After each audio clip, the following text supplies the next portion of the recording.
Everyone who cares about children, about women, about men, and about society, and about advancing equality of opportunity and outcomes should care deeply about this problem of what has happened to the American family over the past 4 decades. I am so honored to be here with you all today, and it is quite humbling to have the opportunity to address this audience.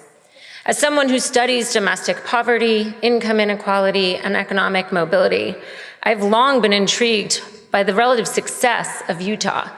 As many of you might know, when it comes to rates of poverty, income inequality, and economic mobility, Utah boasts some of the best outcomes in the nation. I also feel a bit sheepish standing here today because it is not lost on me that the big takeaway from my research that I'm here to share will likely strike many in the Latter-day Saints community as rather obvious. The big takeaway I'm here to announce is that based on the research that I have done as an economist for the past 25 years, I can say with the backing of mounds of evidence that family is critically important. Okay, so some of you might be thinking, really, that's what this economist came to tell us? We know that. And I can hear my Italian grandma with her 8th grade level of education teasing me from heaven, Melissa, that's what you went to all that school and did all that studying to learn? I could have told you that. However, though this insight will likely not surprise many in this audience, it is a bit controversial in other crowds. The topic of family and family structure and what has happened to the American family over recent decades is often declared as out of bounds in policy conversations. Even when it is not declared out of bounds, it is not given priority. That is a big mistake, and it has ultimately been very counterproductive. What has happened to families in the US over the past 40 years, by which I mean specifically the decline in marriage and the corresponding rise in the share of children growing up outside a two-parent home, has not been good for our nation's children. Furthermore, it has exacerbated income inequality and undermined social mobility. It is cementing class and racial gaps in opportunities and in outcomes. And it is something that we need to tackle as a policy and economic priority. I am convinced, based on data and evidence, that the declining share of children living in a married parent home is both a cause and a consequence of economic and social challenges facing our nation. To improve the lives of American children, to reduce poverty and income inequality, and to close gaps between racial and ethnic groups in this country, we need to make strong families a national priority. This is the case I make in my recent book titled The Two-Parent Privilege. This is a book written through an economics lens, not a moral, religious, or value-laden one. I wrote this book drawing on my experience as an economist who has been studying these issues for over 2 decades. But while this book is based entirely on data and scholarly evidence, my own life experience is not irrelevant to why I believe this message is so important. In addition to being an economist, I'm the mother of 3 children, and I know how wonderful and fulfilling, but also how hard and exhausting it is to raise children. I'm the wife of a committed husband who is a loving and present father to our children. I'm also the daughter of 2 people who didn't have fancy degrees or a lot of money, but who gave my sisters and me the best gift they could have possibly given us: a stable home with the unconditional love and support of 2 parents. All this is to say that while I come to this topic as a scholar, I am also someone who is both a parent and a child, knows firsthand the many advantages that come from a 2-parent family. When I wrote this book, I fully expected that there would be some people who would read the title and based on that alone push back. I will admit, however, I did not quite anticipate just how swift and fierce that reaction would be. Immediately after my book came out, there were essays in the New York Times, The Cut, and Salon magazine taking issue with my message. There was a scathing book review in the Washington Post that declared me stuck in the trap of convention. But there were also a lot of affirming reviews, including in the Wall Street Journal, the New Yorker, the Economist, and the Financial Times, among others.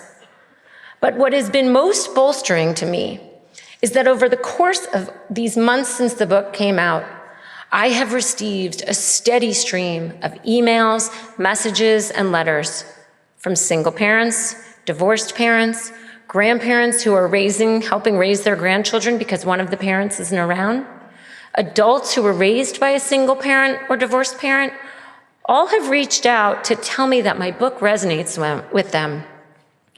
They want to tell me about their struggles. They want their story to be told and understood.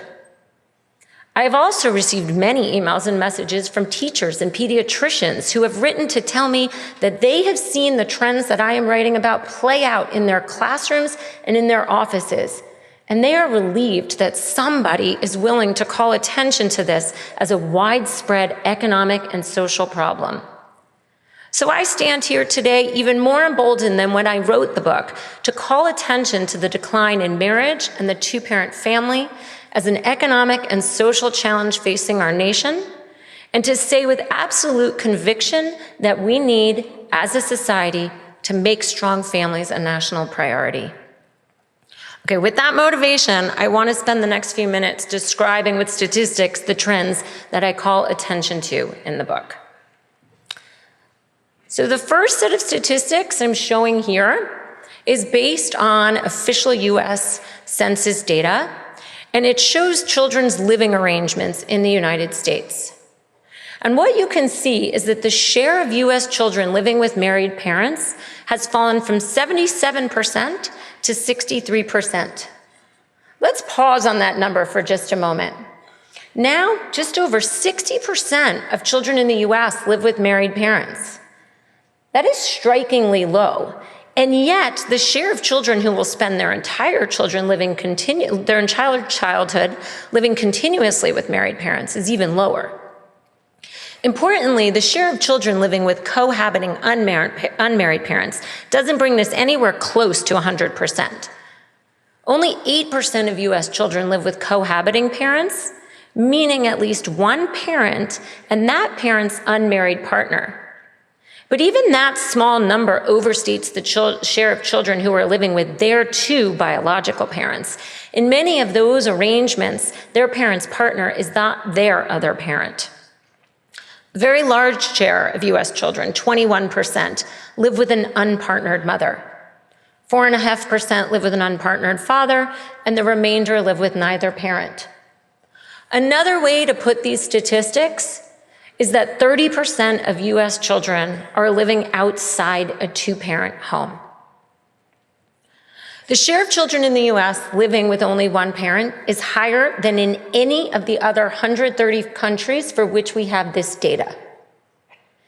This is an exceptionalism that we should not be proud of, and one that does not serve our nation's children well. Furthermore, this is not because of the economic success of American women. It is not the most highly educated or economically successful women in our country who have moved towards single parenting in large numbers. To the contrary, this trend has been driven by those without a college degree. So this next figure shows the share of children living in married parent families by their mother's level of education. And what we can see in this figure is the emergence over the past 40 years of a very large college gap in married parent families. In 2019, 84% of children whose mothers had a four-year college degree lived with married parents, reflecting a decline of only 6 percentage points since 1980.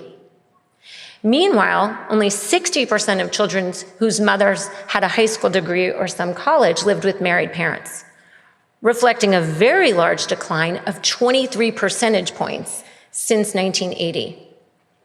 Among children whose mothers did not finish high school, the share living with married parents fell from 73% in 1980 to 57% in 2019. This dramatic decline in married parent families outside the college-educated class has happened in all regions of the country and in both rural and urban areas. It is now the case that marriage and married parent families for children has become yet another advantage or privilege disproportionately experienced by the most highly educated in our society.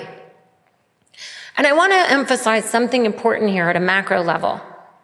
This divergence in family structure has amplified the rise in income inequality, and it has exacerbated the economic insecurity of the middle class. College-educated workers have seen their earnings rise unabated over the past 40 years, while they have continued to get married and raise families as married couples. Meanwhile, those in the middle of the education distribution have experienced only small increases in earnings or stagnant earnings, while at the same time they have become substantially more likely to be setting up a household on their own without another adult in their home. The combination of labor market trends and demographic trends means that inequality across households is even larger now than it would have been from the rise in earnings inequality alone. And the fact that so many more adults outside the college-educated class are setting up a household without a partner has weakened their economic security and made their lives more financially precarious and stressful. This is why changing marriage patterns and family structure needs to be part of our national conversation around income inequality and economic insecurity. Okay, so now I want to turn to directly addressing why these trends matter so much for children. The basic fact is that children who grow up without two parents in their home are at a substantial disadvantage to relative to kids who do. That is not to say that children who are raised by a single mother can't go on to achieve great things. Of course they can, and many do. But we cannot deny that poverty rates are 5 times higher among children growing up in single mother households as compared to those growing up in married parent households. Nor can we ignore the mounds of social science evidence showing that the odds of graduating high school, getting a college degree, and having high earnings and being married as an adult are all substantially lower for children who grow up in single mother homes. And this is true even when we take into account mother's background characteristics and other potential confounding factors. Research has established a clear link between family structure and children's outcomes, both at an individual level and at a community level. So a very recent influential study from the Opportunity Insights Lab at Harvard has shown that at a community level, the share of households headed by married parents is one of the most positive, strong predictors of a community's rate of upward mobility. And as some of you might know, that same research showed that Salt Lake City, Utah has the highest rate of social mobility among all U.S. metropolitan areas. It is also the case that Salt Lake City has one of the lowest rates of single-parent households. None of this is to blame single parents. We need to recognize that many of those parents are doing the best they can, and they are their children's greatest assets. But parenting is hard.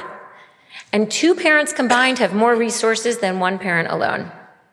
2 adults have greater earnings capacity, and unsurprisingly, married parent households tend to have about twice as much income as single parent households, even controlling for other background characteristics of those parents. The fact that those households have so much more income affects the types of neighborhoods their kids live in and the types of schools they attend. It also means that married parent households tend to have a lot more money to spend on their children's educational and enrichment activities.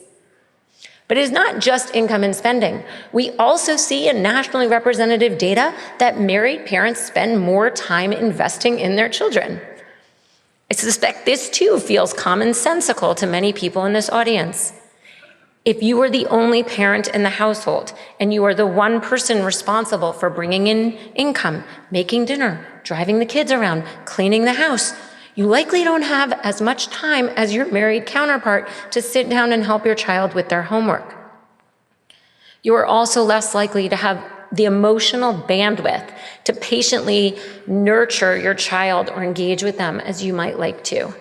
And we see this in studies too. Single-parent households are characterized by higher levels of stress. I really can't emphasize this enough. None of this is to denigrate or dismiss the very hard work that single parents are doing, or to suggest that they don't want as much for their children as married parents. Rather, acknowledging the reality that single parents tend to have less money, time, and emotional bandwidth to devote to their children rather as compared to their married peers helps us understand why children who grow up in single-parent households are at a relative disadvantage. We also know from very rigorous research that boys are at a particular disadvantage when they are growing up in a home without a father.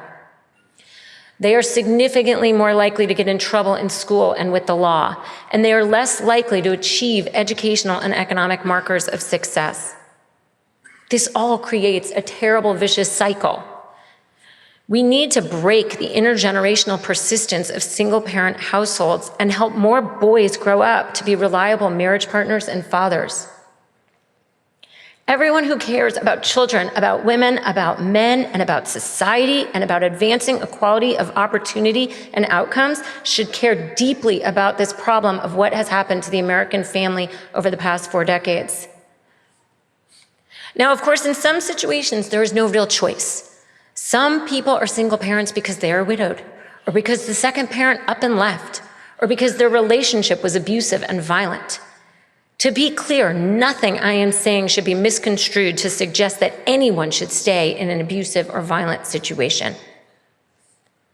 While we work to help more people achieve healthy relationships and stable 2-parent families, we must also meet people where they are, acknowledge whatever hardships or barriers might prevent them from living in a married setting, and support them with the resources they need to thrive.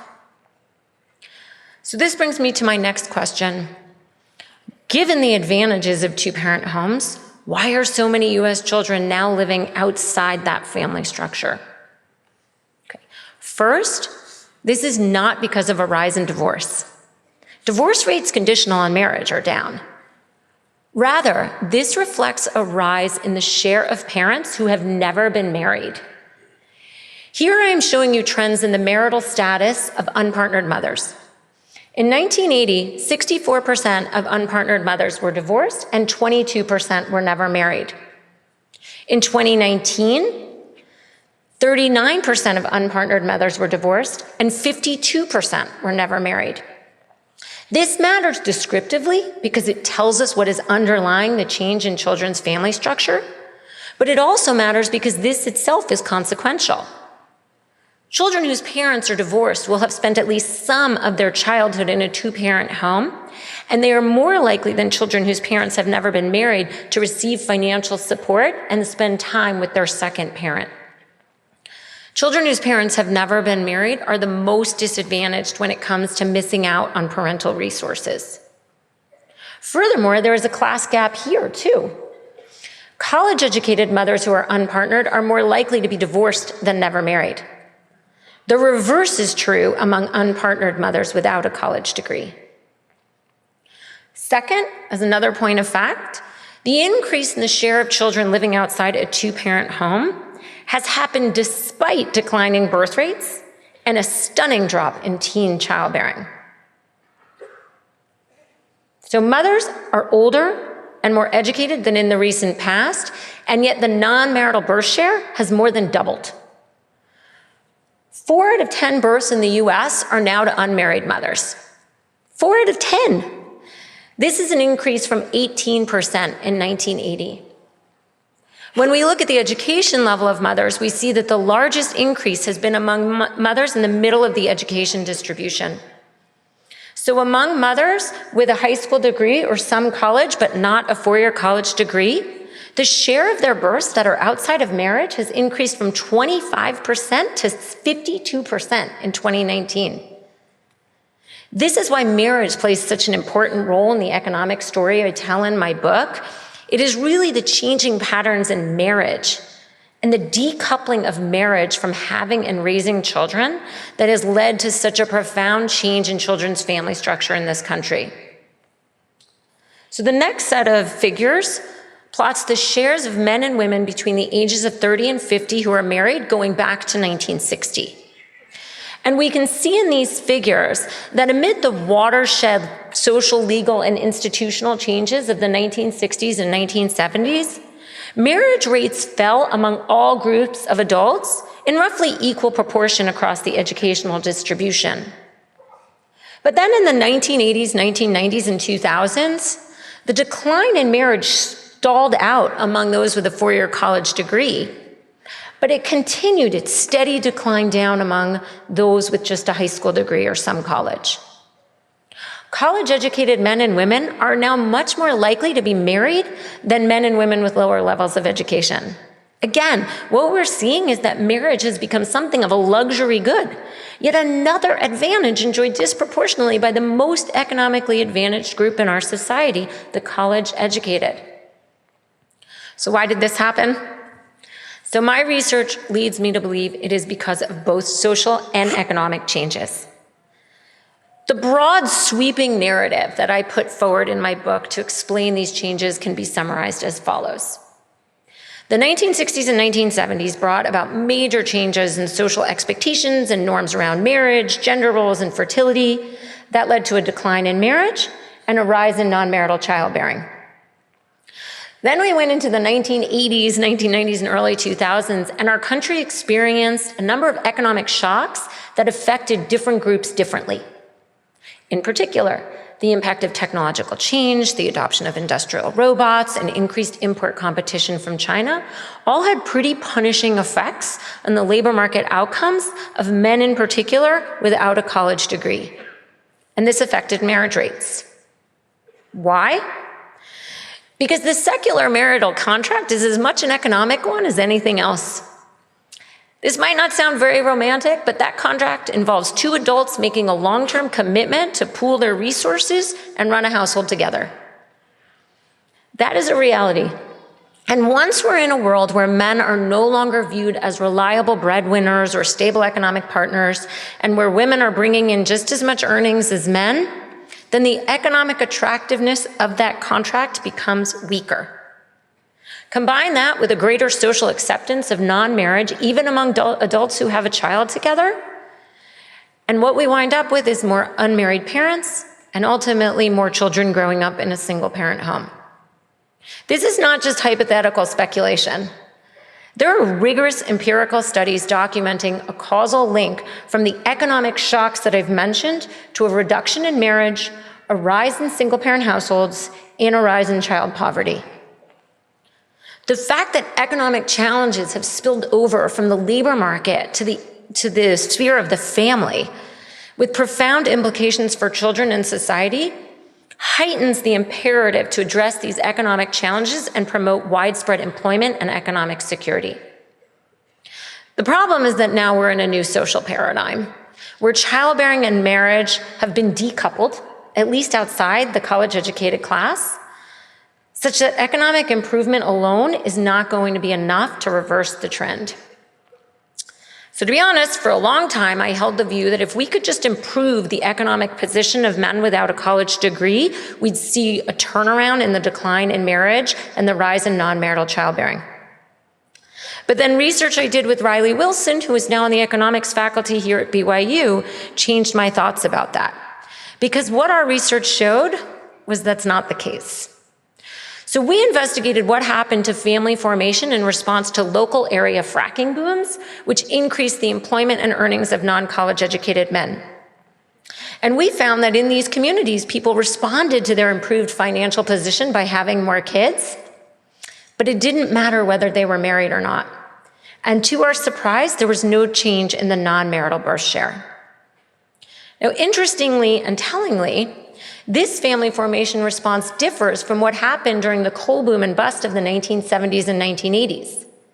In that episode, which affected very similar communities, the increase in men's earnings led to an increase in marriage and a reduction in the non-marital share of births. This and other evidence leads me to the conclusion that economic and social forces interact and reinforce one another. So in the 1970s and 1980s, when the link between marriage and having children was much tighter, we saw a different response. Now that link has been severed in many communities, And so even something like an increase in income that leads to an increase in births does not lead to an increase in marriage or reduction in the share of children being raised outside a married parent home. This implies that reversing the trends I have been talking about will be pretty difficult.